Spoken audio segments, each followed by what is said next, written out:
Hurmatli videobar kuzatuvchilar, mana shu trendda turgan modelimizni yana bir mijozimizga o'rnatib bitkazib berdik. Xonalar torroq ekan, shunga qaramay mana chiroyli qilib chetda o'zida moslab chiroyli o'rnatib berdik. Mana shkafimiz ikkala chekkadagisini betga qo'yib berdik, bittasini narigi xonaga. Hozir uni ham ko'rsataman.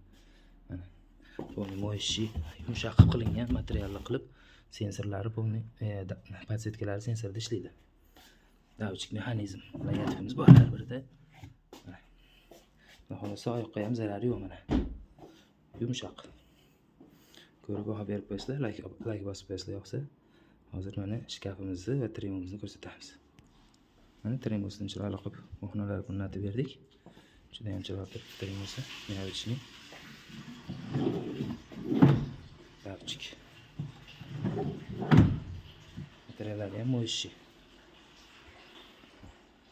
Bu esa shkafimizni o'rta qismi. Polka qilib ishlaganmiz, polni xonalarga qo'yib berdik mana.